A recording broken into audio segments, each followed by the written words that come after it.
Okay, let us reconvene now. So, anyone remembers what cosets are? It's a sort of a subgroup, which then you multiply by elements. No, it's not a subgroup.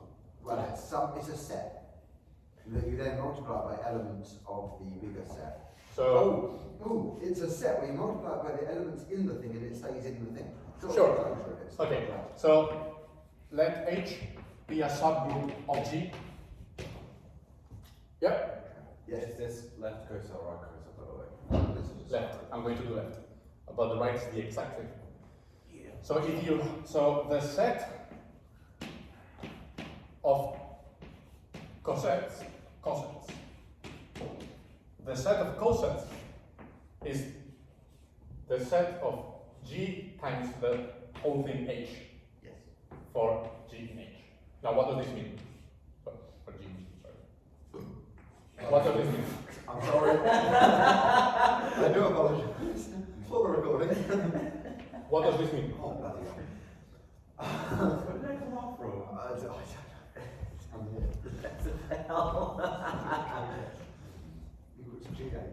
What does that mean? What does this mean? You multiply every element in H by that element G. G. Yes, indeed. Okay.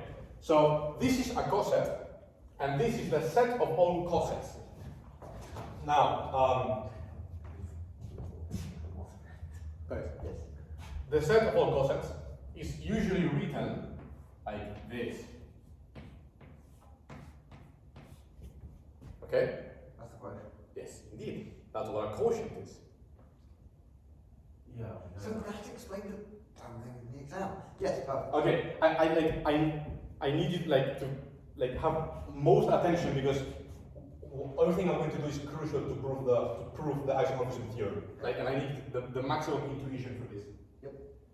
Okay, Now. that is that. So this is the set of cosets. Now, there are two properties which I am not going to prove because I have no time, which are key.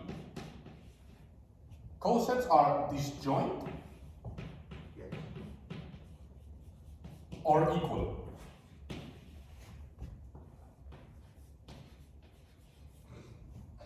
Yes. Yes. What does that mean? Well, they sort of split up the group. Yes. The group sort of have like three. So it means if you have G, if you have, I'm going to use letter one. If you have A and B in the group G, Yes. then either AH equals BH, Or AH is not equal. or, no, not only that, but the intersection is empty. is empty. Yep. So a corollary of this property is Lagrange's theorem, which sort of says that the cosets split up the group, Yes. right? Because if they are disjoint or unique, as you run through the group, the cosets will split the entire group, Yep. okay, into like quantified little things, which I don't know how to call them. But anyway, yes, a partition. Okay, so that is the coset. And there's one last thing I need to introduce before doing the homomorphism theorem, which is conjugation. Now, what is conjugation? G inverse, or the other way around. Right, so a conjugation. When you conjugate an element H, you multiply it by the inverse and the normal thing on either side. Yes, so for example, if I send B to A, B, A inverse, I am conjugating B by A. Yep. Okay, this is pretty standard stuff. And if B is commutative, then Exactly. it's just B. So this is conjugation, I'm sure you're familiar with it, and there's another definition important, which is that of a normal subgroup. So until now, I've written this to mean a subgroup, so this is just subgroup. And now, to denote a normal subgroup, we fill the thing in. Okay? Yeah. Yes. I have a question. If it's Oh, right, that's clever notation. That's why I use this notation. That makes so much sense. Why the bloody hell don't they use it? a right, sorry, just final question, because I've never seen this being written in the lecture notes. If it's a right coset, how would you write a right quotient? Is it literally the other way around? Yeah. But that looks like it's H, except. No, look at the bar. You flip the. I flip the bar. It's a backslash instead of a forward. Yeah, but when you say something is not within a group, you put a backslash instead of it. No, it means that means Oh, different you thing. mean like- You mean the exclusion. You mean like Yeah. no. Sure, it's confusion, whatever. But we use this. It doesn't matter. Okay, so this is why I use this notation, because to use the normal, you fill the gap in. Yep, makes sense. What does normal subgroup mean? The conjugacy class, the union of conjugacy classes makes up the subgroup. G capital H, G inverse is contained in. Yes. So that is actually a corollary that follows from the definition. That's what I've memorized. So in fact, the definition of a normal subgroup, so H is normal in G if and only if, by definition, G, H, G inverse is contained in H for all G in G. And in the case of finite things, we actually get equality. Oh, yes, of course. Could you move on? Sorry. What? Just out of curiosity, this choice is possible. Yes, of course. Okay, so this is normal. What is this is the definition of a normal subgroup. Okie doke. Okay, so I've looked at this. Now, I want to take a closer look at quotients now.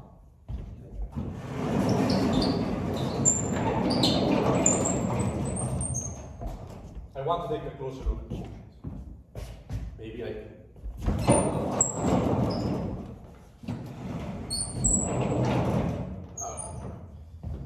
Now, why do we care about quotients?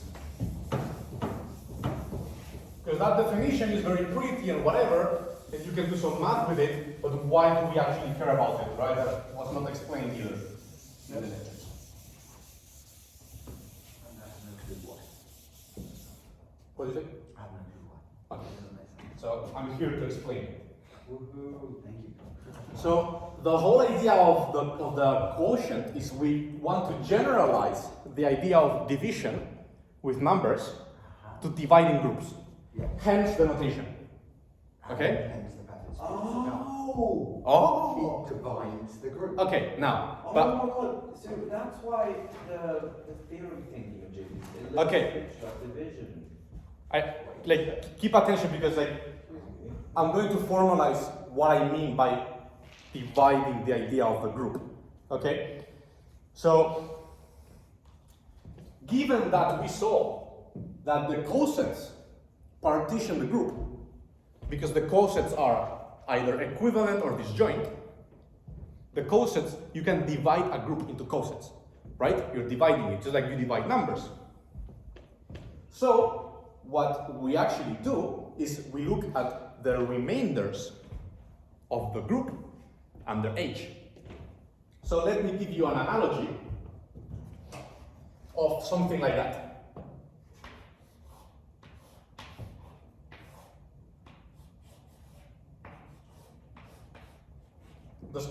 Is this clear what I mean by 3 times Z? No. Okay. So 3Z, as your intuition might tell you, is Oh, okay. Yep. is the multiples of 3. That is 3Z. Okay. Right? You multiply Z by 3. Now we have this quotient. Let's figure out what this quotient is. And why do I mean that we are dividing? It's going to be Each. So that's the set of left cosets. So let us apply the definition of the set of cosets. So it's So by definition, let us look there. So it's going to be GH for G in G, right? What is the multiplication in the integers? multiplication. No. Don't they? In the group of integers, what is the multiplication? I never really remember. Is it addition or Yes. multiplication? Why is it not multiplication? Because 0 doesn't have an inverse. Perhaps. if you multiply. As in Chapman versus a fraction which does not exist in integers. Yes, indeed. Okay, so in the group of integers, our multiplication is actually a sum, right? So when I have that g times h, now I'm going to use the sum as the multiplication. Everybody with me? Yeah.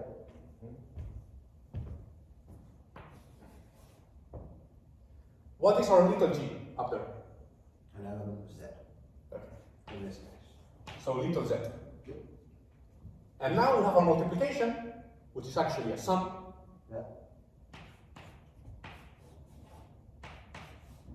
So it moves every multiple forward one. So it's basically multiple forward. Okay, so z slash 3z is the set of little z, which is an integer, plus 3z. Okay? Now, let us look at the first few examples. So, for z equals 0, what are, The multiples of 3. right, so it's a multiples of 3, 3z. right? So it's going to be 0, wait, is this how I actually want to do this?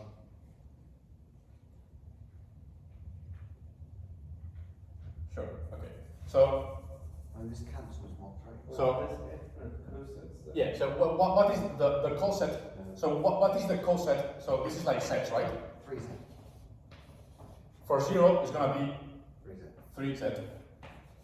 For 1, it's going to be 4z. Are you sure? Yeah. Because 3 plus 1 is 4. 6 plus 1 is. That gesture was priceless. No, it's not, but I don't know what it can do. I was just going to be 1 plus 3z. And then 2 plus 3z. Okay. And that's. Am I hearing O's already inside your head? There's a 2 plus 3z. And what comes next? Nothing. Because that goes back to 3z. Because you're adding 1 for the 3. Oh shit! What it is? What is this? I'm going to be honest, Motherfucker! Huh? I've erased that bit, but that's, they got the reaction. Motherfucker, you can explain this! That's what I said the word. If we take, I said the word. if we quotient out 3z from z, we have this, this, and this, and after this we go back to this. Because that 3 is a multiple. So what is this group? Exactly. What is this? This is z3. Oh, it's isomorphic. Is the integers modulo 3? Oh! Shit, yeah! Is the integers modulo 3? I guess Jonathan's Yes. got them like a muscles. What? But, so is it actually equal, or is it isomorphic? It's equal or isomorphic, whatever you want. Same thing. Okay, so then. Whatever you want. Just in my head, I don't fully understand the same thing yet. No, Sam, it's like, it's taking the modulus. Oh, if you do modulus, you get rid of the 3z. Yes. No one Yes, indeed. Okay. Now I want you. Now, guys, you need to place very, very close attention now. I want you to look like to stare at this for like a whole minute and see how we go from this to this to this. Okay. So when you have this, when you take the mod 3, when you do mod 3, you go from here to here, right? So now we are going to generalize this idea to a group, and we're going to do a group mod another group. Okay? It's not, trust me, it's not going to confuse you. You just need to think very hard of this example. As in subtract. When you're doing mod 3, it's subtract. So basically you have a group and you've quotiented out the other, and you've created one group mod the other. In this case, we've created the integers mod 3, right? Yes. Okay, so that is precisely the intuition I want you to have going from now on. When you do the isomorphism theory, can you probably explain what kernel is? Because I can't. Yes, I will. Okay, so that is what we're going to do. We're going to formalize the idea of doing a group mod the other. And when I mean a group mod the other, think of the integers mod 3 and think back to this example. Precisely. Okay? What I'm going to do right now is literally this, but with general groups G and H. Okay. So I'm going to do the exact same thing, but I'm going to replace this for G and this for H. But it's the same thing going on, okay? Now you thought all cook was good, right? Yeah. I mean, to be fair, you have an advantage, you're a hunk of muscle. You know, it's also good for the view. It does wonders. Is no one else with that? Clara, that's the advantage you have with Paul Cook. He's a hunk of muscle as well, it's good to look at. Which Paul looks like Rupert. No, him. Okay. Paul Cook is not. Guys, come on. Yep. Now we are going to study this thing. And I'm going to ask the question, G mod H. yes, which you should think of this as G mod H. It's kind of G minus H. Kind of. It's a division actually. It's like you have to think of the division, just like you think of the division in the. Okay. Oh, of course, because that's a multiplication, where it says plus. That's the group. So this is. So mod is like the group division. Kind of.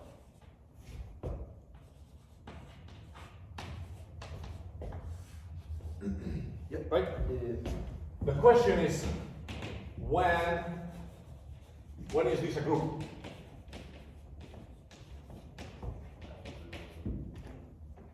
When is it a group? Is it always a group? What do you guys think?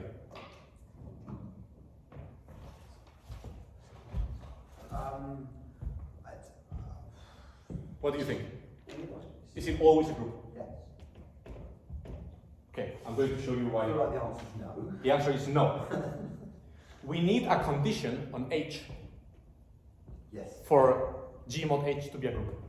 So consider Oh, is this where the contra comes from? almost. Is like So okay, you know what I mean? what is an element of this?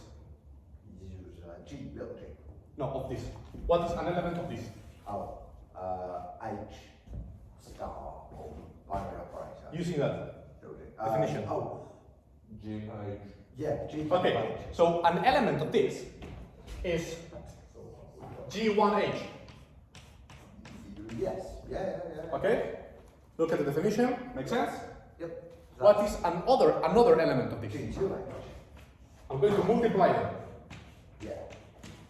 Now, what was one of the characteristic properties of the group? Closure, Yeah. right? So for this to be a group,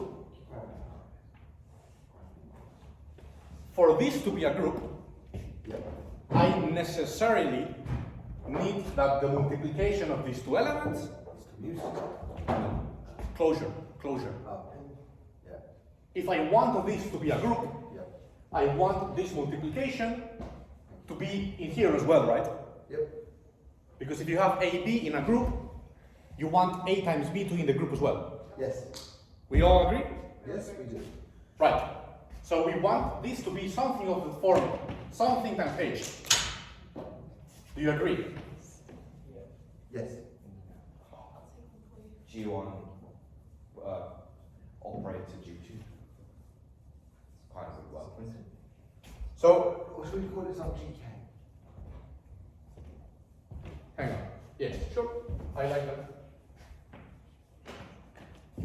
And this is if we want a group.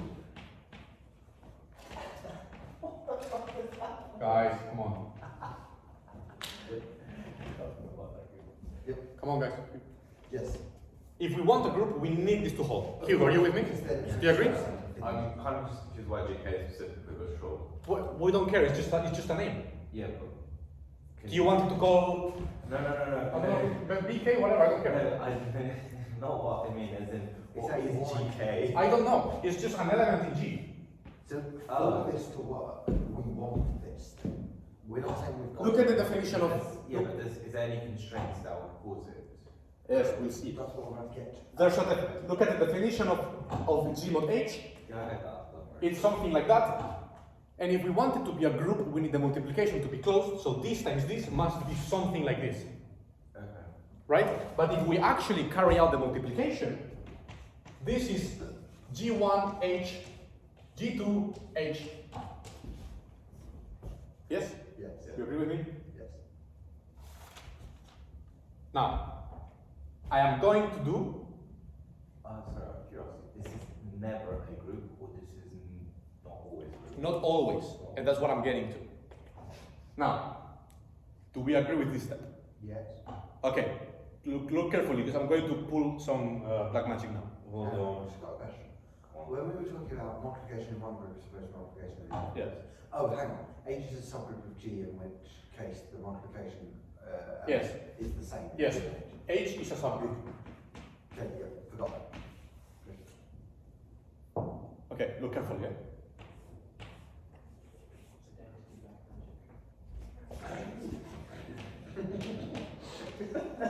Isn't so much work. Okay, Yes. I've done the black magic now. Ooh, complication. I've multiplied. I've introduced this out of nowhere. Yes. Now, do you agree with me that this equality is justified? Yes, because it's just, I've multiplied by 1, we can get rid of it. right? I've multiplied by the identity. Now, if we want this to be like that, so if we want to go in that direction,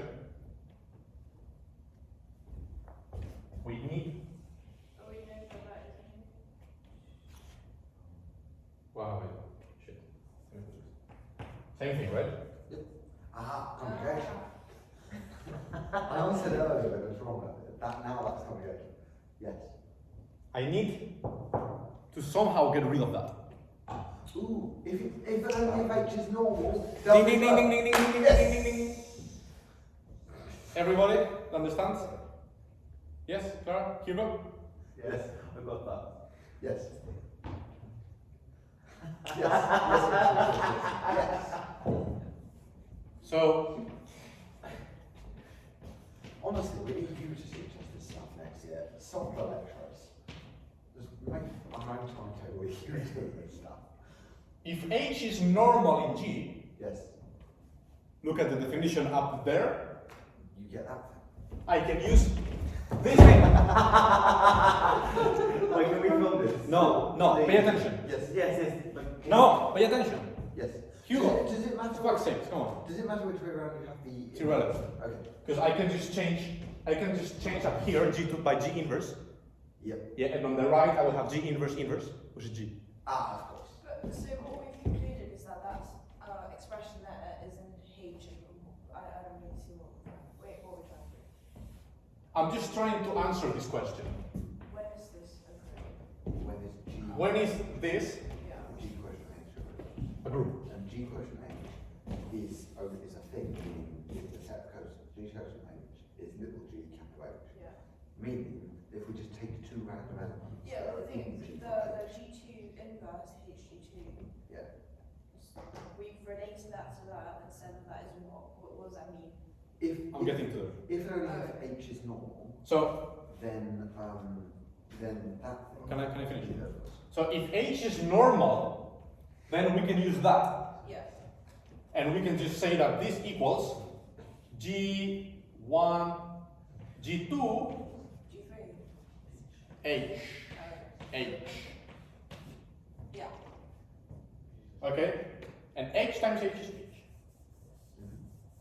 And G1 times G2 is just any random number. And G1 and times G2, Call it GK. we call it GK. And we are done. Right? So if that's commutative and that's what being normal means. No, normal does not mean commutative. Normal means that you can conjugate the subgroup and you still remain in the subgroup. Okay, so we don't care about it, we just throw it out. Right? So, and I want to make a remark. Just okay. Huh? Oh, that's right, I said G1, G2, Alright, okay, I get it. No, I mean, I just made it up. Oh, right, okay, I was not saying. So, what was I going to say? Yes, a remark. We've proved one direction. There's another one to prove. I'm not going to do it. Okay? We have not shown it's if and only if. It is if and only if, but I only go one way. I'm not going to prove the other way. Okay? For the sake of time. But this is the important question: is for this to be a group, we need H to be normal in G. Okay. Now we are going to talk about the kernel, which is what Sam was asking me for. Sorry, I missed what you said. The kernel. We'll talk about the kernel. Ah, yes, please. Sounds.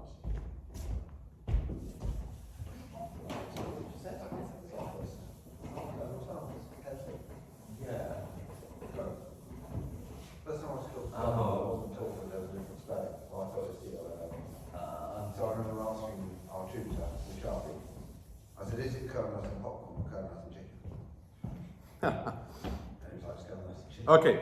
That's not. That's not- Okay, we're getting to the homomorphism theorem, so this is the most important part of the course, quite literally. What is the kernel? Now, you have remember when we were talking about homomorphisms, right? We have a homomorphism between two groups, so we're just gonna call this G1 and G2. Now this takes elements from G1 and obviously takes them to G2, and now there's a nice question to ask.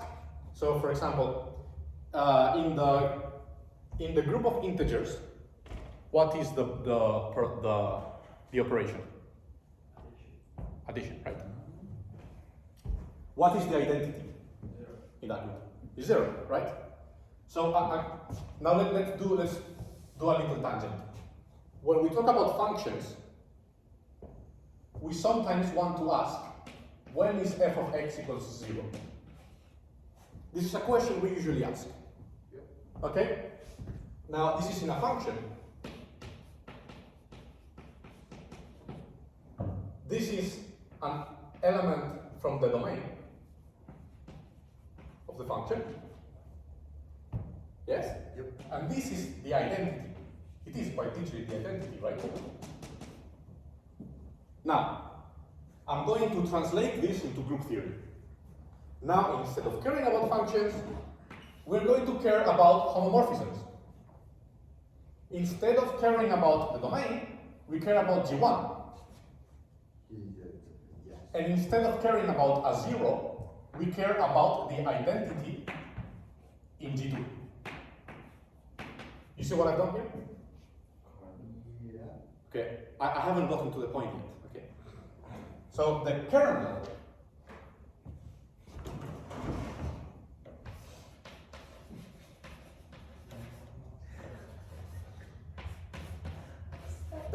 of phi, guys,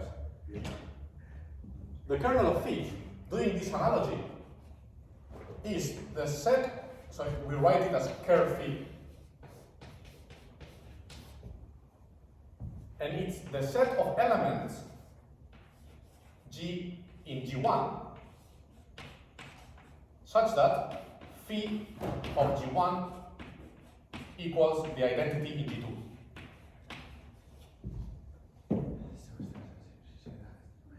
Do you see the connection? Where it's the identity, zero. Okay, so Do you see the connection? yes. So this is in like in analysis, and in group theory, you care about this question. Well, yes. Yes. Do you see the analogy? Yes, it's good. It's the same question. It's the roots of your map. Yes. We are asking. So in analysis, we ask what elements map to 0. Yes. In group theory, we ask what elements map to the identity. It's like the same question. And in analysis, we would call the root. In here, we call them the kernel.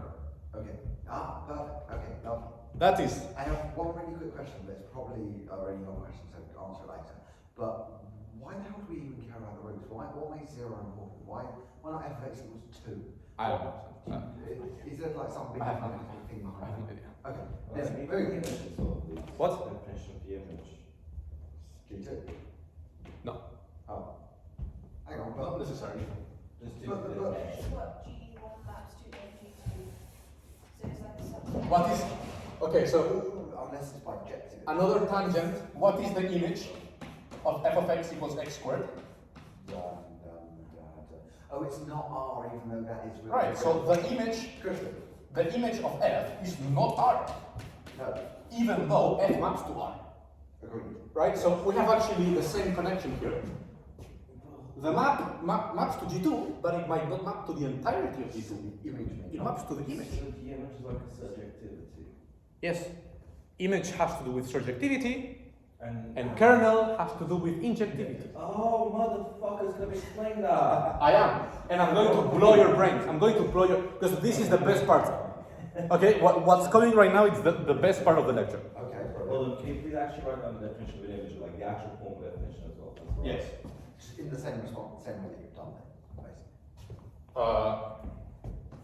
the image of phi is phi of G for all G in G1. This is the definition of the image, formally speaking. Perfect. Yep. Now, okay, Sorry. put your seatbelts on. Yes, quite literally. Sam, grab your bottle up. Do not sit in the seat. The floor is wet, the seat is wet, everything is wet. Whoa, Sam, don't get too excited. It's only trying to explain, don't get too excited. Put on your seatbelt, because we're going to do the part where I need you to be the most focused. Promise I will be focused on get that. We are going to talk about the isomorphism theorem, which is the most important theorem in the entire course. And not because I said because I like it, because every other theorem builds upon this one. Do you like it as well? I love it. Would you not get a tattoo with it? Maybe. This is actually- Okay. There is one theorem. There is like a lemma that I don't have time to prove, but it's that the kernel is a normal subgroup of the group. Are you able to briefly logically just say why that is the case? Yes. Even if you don't. Yes. If you multiply two elements of the kernel, Yes. they both map to the identity, right? Yes. By definition. If you swap them, They still do the same. they still map to the identity, Yes. which implies that the kernel is in fact an abelian group. In which case it's commutative, it's got the, And every abelian group is normal. Wait, because you move the thing, the G minus G1 cancels, it's gone. Yes. No, because if it's normal, then it's got the conjugacy, so it's G inverse HG. But if it's abelian, you can move the H, so it's G inverse G H. is it true that cyclic implies abelian implies normal? Yes. Oh, that's confusing. Okay, so let us just like remind ourselves. H is normal in G. Guys. Yes. H is normal in G if and only if G inverse is H. Yep. Yeah? So the elements of the kernel commute because they map to the identity. Yes. Hence, this thing commutes. So all good. The H and H doesn't. So we have this fact. Oh, yeah, GH. We have this fact. Yeah? Now I'm going to call this fact maybe fact 1. And now I am going to motivate why we even care about the isomorphism theorem. So I'm going to state it. I know you want us to try and be inclusive with Bruce. Can you guide us through this next one?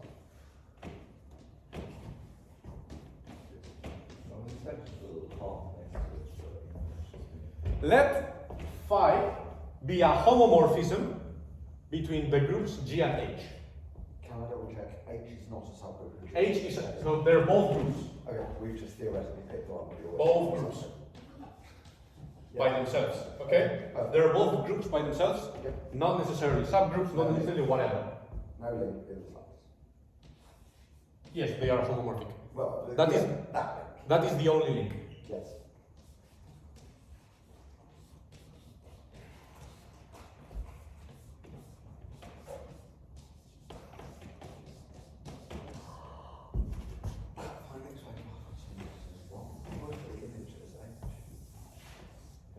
This is the isomorphism theorem. Okay? Yes. Now, I am going to give an intuitive argument as to why this is true. I'm not going to do the formal proof because it's boring.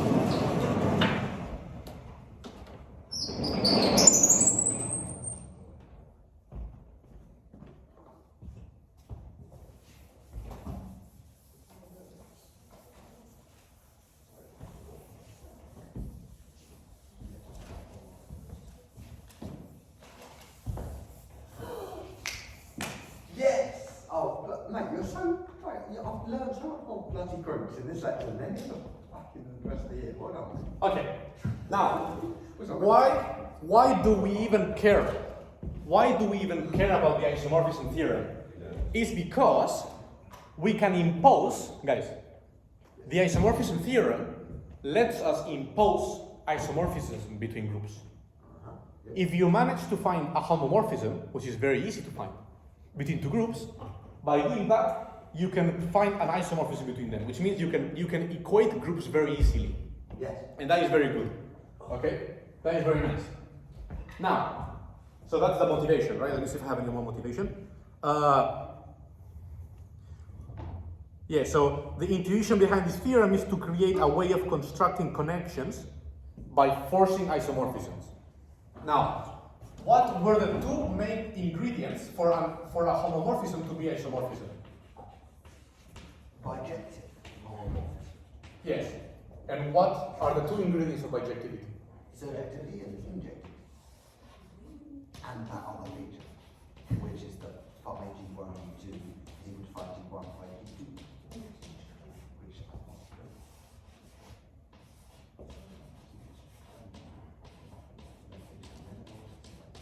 Okay, guys. So we need two ingredients Yes. to cook up an isomorphism. We need it to be injective and surjective. Yep. Now, surjective, as you guys very well said, it means that for every city in the country, there is a road that goes to that city. Yep. Okay? That's very nice. Now, what is injectivity? Injectivity means that no two roads go to the same city. Ah, very clever. Right? The Romans were nice. Injectivity, no two roads Injectivity means one way system. go to the same city. Injectivity means that the world is a one way system. So, what if there like such a thing as, it sounds odd, right, but the analogy like a ring road and What? a ring road and being objective, but it would be subjective. Oh, yeah, yeah. And one way would be injective. And not subjective. Oh, it could be subjective. Guys, attention please. Well, it's not a fucking thing. Okay, Yes. so we need to force that no two roads go to the same city, Yep. and every city has a road connecting to it. Okay? Now, I am going to do a lot of drawings now. It's going to be approved by drawing. That's not fair. We're not pleased with this proof. Do you want me to go to the full algebraic argument then?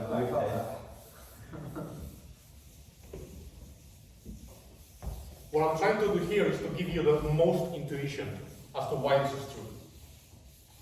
I don't like this proof is mostly not examinable for sure.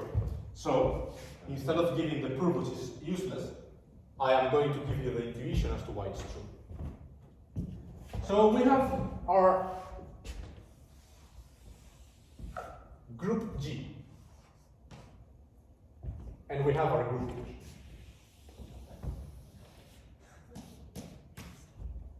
Okay? Yes. Okay. So we have our elements in group G. Yes.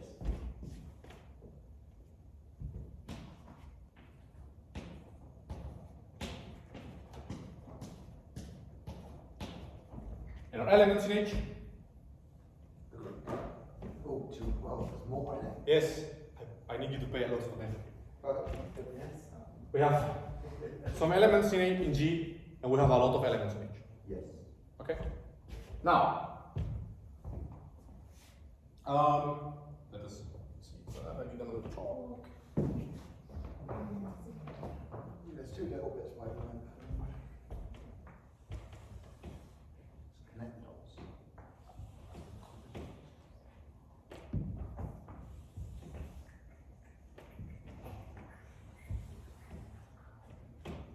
Sorry, what's this drawing called? Injective? Isomorphism, as you were saying. This is none of the other. This is not yet any of the two. This is a homomorphism. Yes. So This is a homomorphism. Yes, it's not bijective, however, it's a direct map. It is a homomorphism between G and H. Yes. Yes? Now, How do you see it's a homomorphism, like, just like, He's made it up. I made it up. oh, Okay? I thought you meant this is a. I assume it's a homomorphism. Theoretically, that could very well be a form. Yes. Now. We just don't know what the Now. Is this surjective? No, yeah. Why not? Every city has a road there. No, because you've got 1, 2, 3, 4, 5, 6, you've got 7 countries that aren't touched. Yeah, I have a bunch of cities Yeah. with no roads. It's not subjective. Can you just say that the image isn't equal to the range? That's what I'm getting at. Wait, the image on the wall. Hang on. Let's not get ahead to ourselves. So right now, our homomorphism, maps between G and H. Yeah. I am going to do the first trick. Now, what is the image of G? Is this. Collect them into a small. Ah, yes. Yes. Do we agree with this? We do. It's the set of elements that map under G. So now I am going to do something to take care of surjectivity. I am going to get rid of this. Sorry, she's just supporting you, but it's I am going to get rid of this, Yes. and now I'm going to make phi map from G to the image of phi.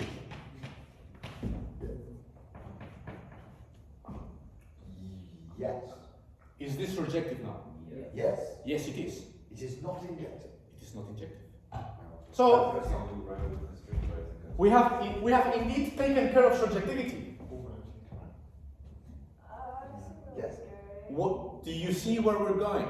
Look at the theorem. Do you see where we're going? Not fully, I'm going to be honest. What is on the right hand side of the theorem? Image of 5. An image of 5. Okay, yeah. Oh! Wait, I can't get that. Because the kernel is the identity. Yeah. Exactly. You're getting it. Nice. You're not getting going. I've not clocked yet. Okay. Oh shit! Sorry, I'm gonna draw this because this motherfucker is gonna have to explain. Let me go back to the top for a second. Okay. Just for 1 second. If this is isomorphic, Yeah.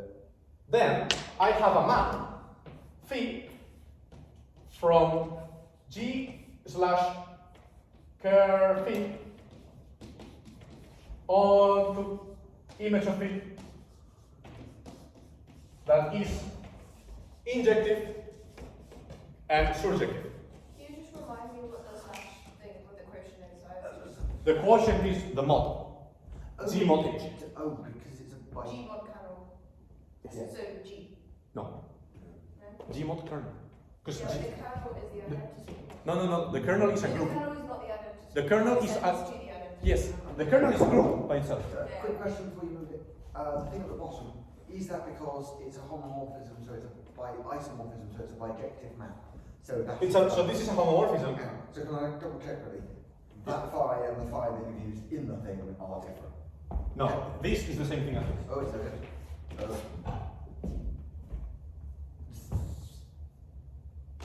Because of this.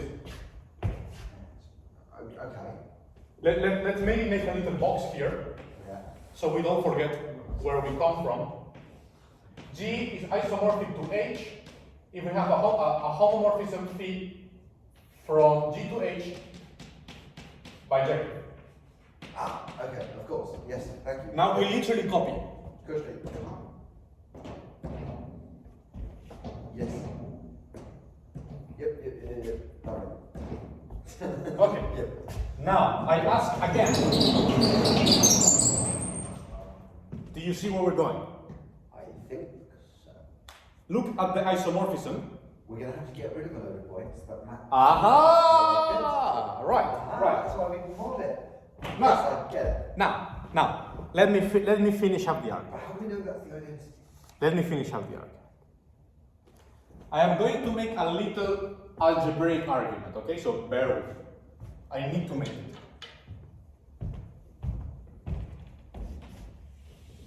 Can you remind me of the algebraic definition of injectivity, not the road number?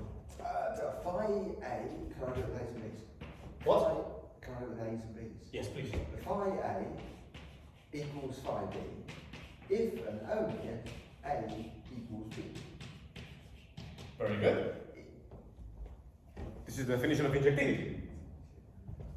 Okay, now, the question is, how the fuck do we relate injectivity to the kernel? I really don't understand this is all cook. How do we relate injectivity to the kernel? The kernel maps to the identity element, but we don't know which one of those is the identity element. Right. So, look here, right now. Okay. Ooh, is this the thing that you said earlier with like phi of G equals, phi of E1 equals E2? Are we gonna do Yes. Ah. That is precisely what we're getting at. Hell yeah. You see, I've planned everything so it leads up to Oh, this. that's fucking brilliant, mate. I'm going to multiply both sides by phi b inverse. Yep.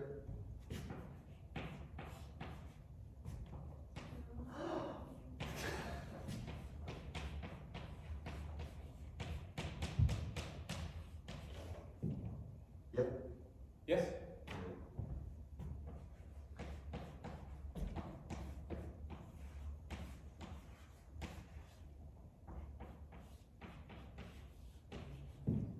Yes? Agree. Now, So now we know that that thing is injective. When that applies, Hang on. it's injective. so I've rewritten the definition of injectivity in terms of identities. This is if and only if, this is if and only if. This is completely equivalent. So injectivity implies the thing at the bottom. Injectivity implies this. Now, what does this tell us?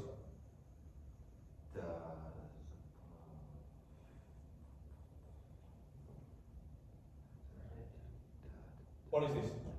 Using this. Is the identity. This is The identity.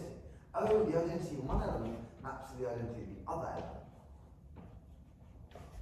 Yeah. Which is that thing at the beginning from the item. Right. Now you need to make. I really hope it clicks now, because this is like the main step.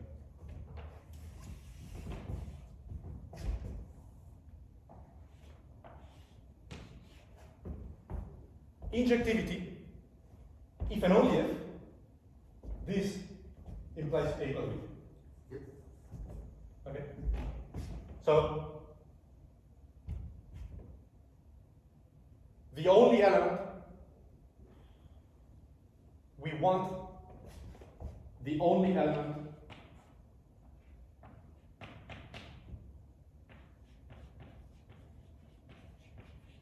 in G to map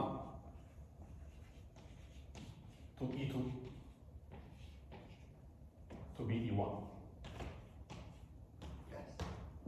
Does that make sense? That does. So we have shown that being injective is the same thing as if the only element going to E2 is E1. So you take out the kernel. And So you take out the kernel. Lovely. Yes. So you take out everything else that doesn't do that. Let me repeat that. Let me repeat that. Injectivity, if and only if the only element that maps to the identity is the identity. Now, And the way you made that. in our initial group, Oh, this is brilliant. in our initial group, we have a bunch of elements that map to the identity, namely the kernel. So if we only want the identity to map to the identity, what do? We take out the kernel. So you take out everything else that one that maps that. I'm confused. So Couldn't there be other elements mapping to other elements that aren't the identity? What? It can, what if the other elements aren't injected? What if A, B, and C map to? But this is the beauty. It's an if and only if. I've shown. I'm going to repeat the argument. This is injectivity. Do we agree? Or some arbitrary elements. yeah. This is by definition. Yes? Oh, yeah, yeah. The definition of injectivity is this. if and only if this, because we multiply by phi b inverse on the right. Do we agree? Yeah. Now, Oh, so that is the only element that maps to something else. by I homomorphism, see that from this, but intuitively I don't see it. that's why I said that the only way to see it is by me doing this algebraic argument. Oh, okay. May I say, it may help you do a G1 to G2 instead of A to B. Because then you can understand No, intuitively. it's the same. Because then A But to B. I get the argument, I get that it works just intuitively. Okay, so So can you repeat the kernel then? yes, I'm going to repeat. I'm confused by that. Injectivity, if and only if the only element that maps to E2 is E1. Here we go. Here. Sorry, now I'm just looking at the definition of kernel here. Oh! Yes. It clicked, nice, it clicked. By Yes, the yes, logic, yes. it- No, it makes sense. The kernel is the element that map to the identity. Yes?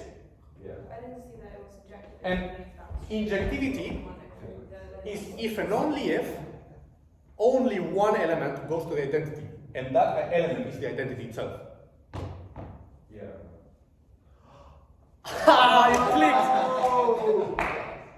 So, what have I done? What have I done? You improved it in the best. By doing, so basically, look, we have a bunch of elements that go to the same element. What I'm going to do now is I'm going to take this out. And by doing that, I take out the kernel. Yeah.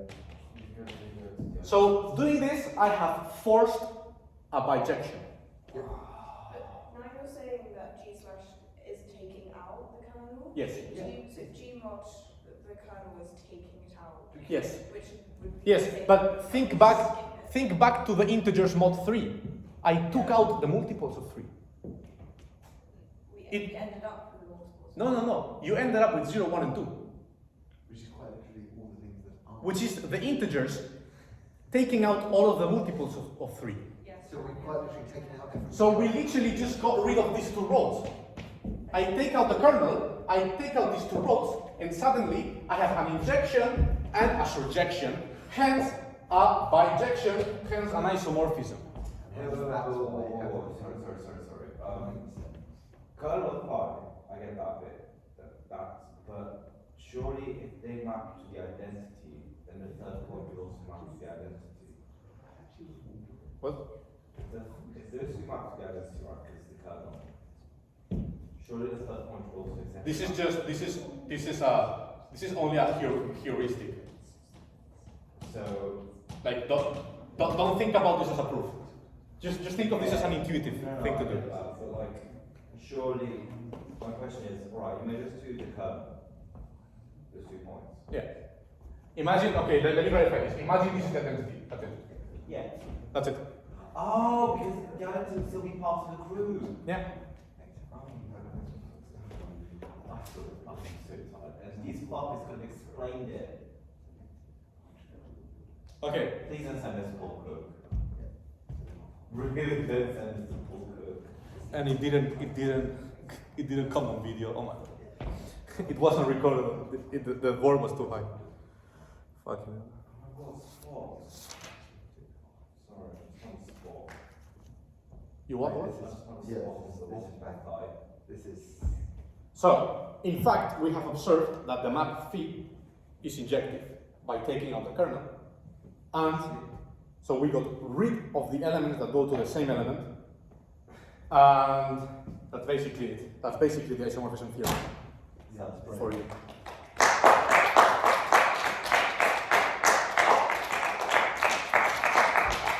How cool is it?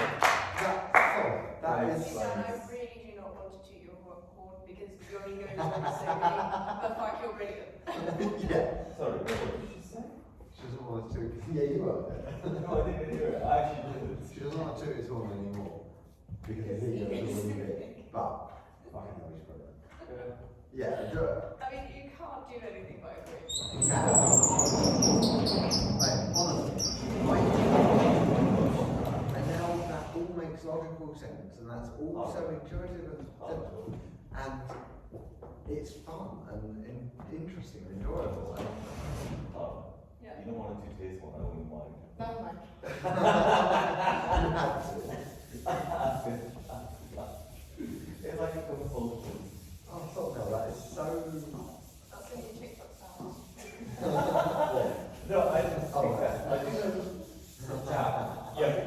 to toot your horn as well. Yes. Oh. Oh my God. He'd love to be in this lecture. He'd be drunk. Thank God this is not going. Okay. So now to finish up. Wait, is it the end? Yes, it's the end. It's the end. It's the end. I never would have thought I'd actually enjoy a group lecture. I used to fall asleep during the damn thing. Now to finish Don't up. tell Mr. Paul, please. Why would you do that? No. I am going to give a bunch of examples of the isolation theorem. Okay. So and I'm not gonna give proofs. I'm just gonna give intuitive arguments for all of them, which I think is the best. Like the example then. What? Just give him a You just remember like the example, sorry, is that what you said? Yeah, but I'm going to explain it intuitively. Okay. Like what are you saying? The examples he's got. Yeah, it's not right example. He's not going to prove why. You guys know what this is? That's R's about 0. Yes. This is R without the zero. Okay? Now, I'm going to quotient out Z2. So.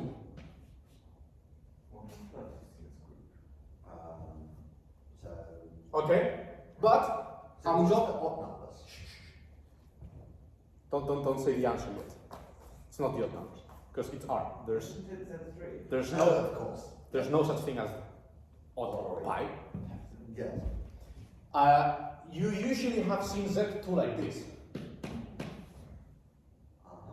right? Yes. And addition to that. Can you also do it as minus 1 1? Aha! Oh, that's how I usually put it anyway. You can also see Z2 as the group minus 1 1 with multiplication. Yeah. Now, what do you think happens if I have the reals except 0 and I take out plus or minus 1?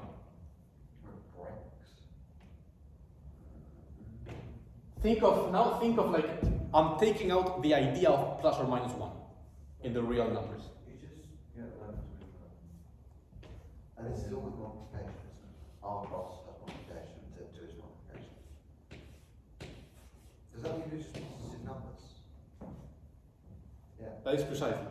Because you take out the minus 1, so you take out the ability to multiply anything by a negative. Yeah, but then you take out the 1 as well. But that's fine. You're dividing by 1 is 1. Divided by minus 1 is minus.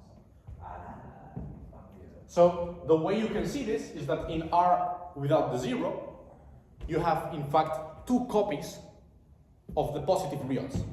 You have the positive reals and you have The negative. the negative positive reals. What if there's a 3? That would not work at all. Hey, it was worth a shot. I don't get the if you divide it by 1 or minus 1. I don't get that. Okay, so I'm going to tell you which is the homomorphism. Okay, so we have the homomorphism phi from R cross into R plus defined. So X goes to mod X. Yeah. Okay, this is a homomorphism. You can take my word for it. And what is the kernel of a homomorphism again? With everything that maps to the identity. What is the identity here? 1. 1. What elements of R cross map to 1 under this 1 and minus 1 and minus 1? 1. Z2. Hence, the kernel of phi is 1 and minus 1, which is Z2. You get that? Yeah. Okay. Not the whole thing, but I get what you just said. What part of it do you not get?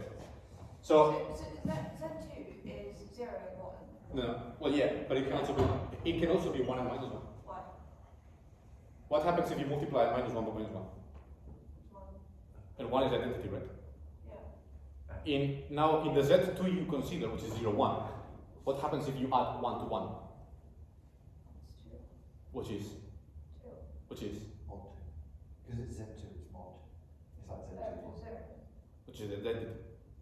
Because 0 plus But- anything is You see, but you're considering two different versions of the same group. He's saying He one said is it. one and one. So Z2 can be considered as 0, 1 or minus 1, 1 because, let's do the multiplication table, and this is under addition, this is under multiplication, Yeah, but which one are we doing? We gotta choose one. We chose one from. 0 plus 0 is 0, 0 plus 1 is 1, 0 plus 1 is 1, 1 plus 1 is 0, Oh. and this is the identity. Yeah, This is the identity in plus, right? yeah. 1 minus 1 times minus 1, 1, 1 times minus 1, minus 1, 1 times 1, Oh, well, what the fuck? Minus 1, 1 times 1, 1, the identity. So in fact, we get the identity on the corner and something else in here. They're the same group. Oh, we're showing that they are the same. Oh. It's just, so in fact, you could say that this is isomorphic. Yeah. So it doesn't matter which one we pick. It doesn't matter because this preserves the multiplication structure. But we're saying that R cross without Z2 is a group. This is what I'm saying. Yeah, that's a group. Yes, R plus, Yeah, under multiplication. under multiplication. What's up? am I right in thinking that the way we used to define groups, at least in abstract algebra, was the set of numbers, like Z2, and divide by the plus? In which case, you could say these things are isomorphic, because Z2 plus and Z2 times are isomorphic. Yes, so in fact, as Sam is very well pointing out, Check out the whole. this is set 2 plus, Yeah. and this is set 2 And now times. we take out the whole. So because we're taking out the minus one, and you're taking out the abilities one by anything, well, minus one. But then we're taking out the ability to multiply anything by 1. No, Why? because we're sort of modeling dividing by it. If you divide something by minus one, when you divide a number by 1, Yeah. it's like, it's the same thing. Yeah. So if I can take out minus 1, that's all good, but if I take out 1, it's the same thing.